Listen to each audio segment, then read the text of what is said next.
Kai Sotto, ginulat ang mundo. Remember this phrase na pinauso natin dito sa ating channel mga kapatrol na ginagamit na ng lahat. At Ja Morant, balik angas na sa NBA this season. Well, yan ang ating pag-uusapan in this video. Pero bago yan ay meron muna tayong pag-giveaway. Hey, hey, hey!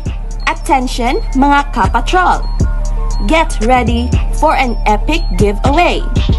Once Express Info hits 150k subscribers, one lucky winner will win the incredible Oppo Reno 11F 5G smartphone.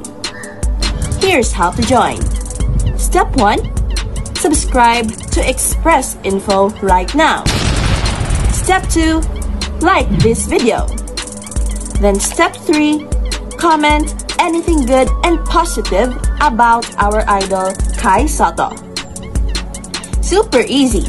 Just subscribe, like, and comment. Kai Sotto, ginulat ang mundo. Ito ang katagang nakadikit na sa pangalang Kai Sotto.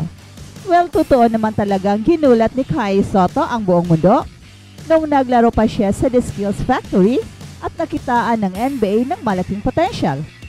At merong school of thought noon na magiging lottery pick si Kai at posible pang magiging top pick.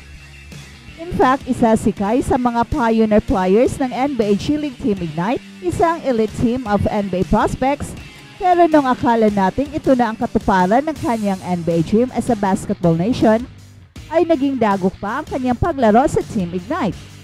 At mula noon, ay spaghetting pababa na ang NBA dream ni Kai. Pero with his dedication and strong trust and confidence sa kanyang laro, ay nakabangon ang ating idol simula last year ng paglaro niya sa Yokohama B. Corsairs. Ito na ang nagiging hudyat sa pagbabalik ni Kai at simula last season ay tuloy-tuloy na ang kanyang development and once again ay unti-unti nang bumabalik ang kanyang laro at malaki ang possibility na finally makakapasok na siya sa NBA if not this year ay next year. Yan rin kasi ang timeline na sinabi ni Kai that he plans to pursue his NBA dream again next summer. At upang maisakatuparan ni Kai ang kanyang NBA dream, ay pinaigting pa niya ang kanyang workout at trainings to make sure na mag-level up pa ang kanyang laro. And in the process, ay ang dami na namang ginulat ni Kai beginning last season sa Japan hanggang sa Gilas, especially against Latvia na kung saan literal na ginulat ni Kai Sotto at ng buong Gilas team ang buong mundo. At isa sa pinakamatinding preparation ni Kai ay ang kanyang pagpapalaki ng kanyang katawan. Kai made sure na bumibigat ang kanyang timbang at lumalakas ang kanyang katawan while making sure also na hindi masasacrifice ang kanyang speed and quickness. And so far so good. He is now stronger and faster at mas tumataas pa ang kanyang kumpiyansa, isang magandang sign sa pagpapatuloy ng kanyang NBA dream. At balitang NBA naman, si Richard Jefferson ay pumili kay Ja Morant bilang NBA's Comeback Player of the Year para sa 2024-25 season.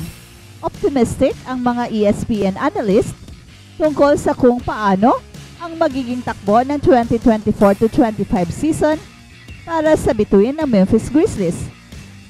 Sa lahat ng NBA players na may mabigat na hamon sa kanilang balikat ngayong season, si Ja Morant ay walang dudang pangunahing pagpipilian. Si Ja Morant ay dumaan sa pinakamabigat na pagsubok na hindi niya akalain na mangyayari sa kanya at sa Memphis Grizzlies noong nakaraang taon. Na-suspend siya ng unang 25 games ng season at wala siyang nagawa kundi panoorin ang kanyang kupunan na nadurog ng karamihan ng mga kalaban. Nang sandaling nakabalik na sana siya sa paglalaro ng 9 na games, hinarap ni Ja Morant ang isa pang matinding setback. Kinailangan niyang sumailalim ng isang season-ending surgery na sa huli ay nagtapos sa pag-asa ng prangkesa para sa championship contention.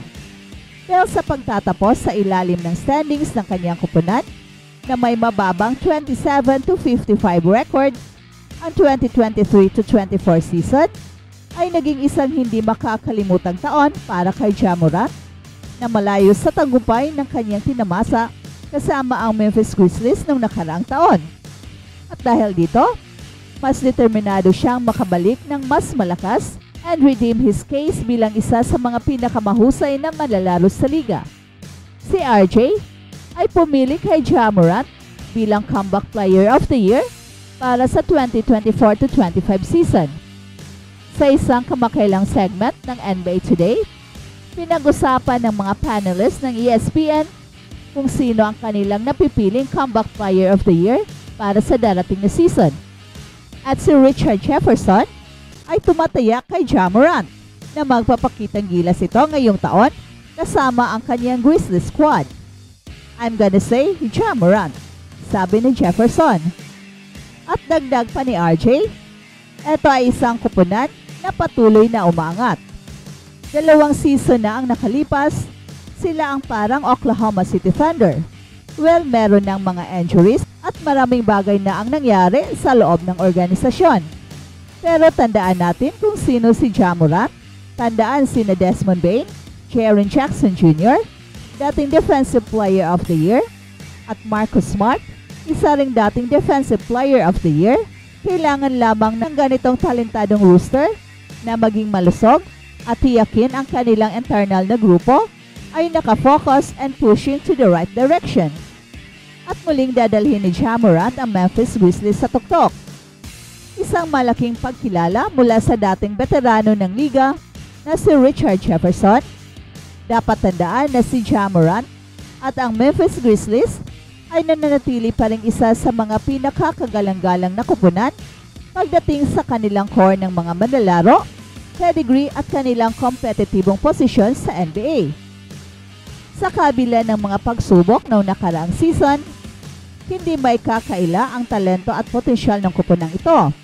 Ang kupunang ito ay puno ng battle-tested na mga manlalaro na may kakayahang makipagsabayan sa mga pinakamalalakas na kupunan na napatunayan sa kanilang back-to-back 50-win seasons mula 2022 hanggang 2023. At ngayong naka-recover na at mas determinadong bumalik sa laro, hindi papayag itong si Ja Morant na masayang ang pagkakataon sa 2024-25 season. Gagawin niya ang lahat upang muling buhayin ang kanyang karera at pamunuan ang Memphis Grizzlies pabalik sa tuktok kasama ang kanyang mga kakampi para ibalik ang kanilang lugar sa itaas ng NBA hierarchy. Sa kanyang determinasyon at leadership, inaasahan na gagawin ni Ja Morant ang lahat ng kanyang makakaya para ilagay muli ang Memphis Grizzlies sa posisyon ng tagumpay at makipaglaban para sa kampyonato.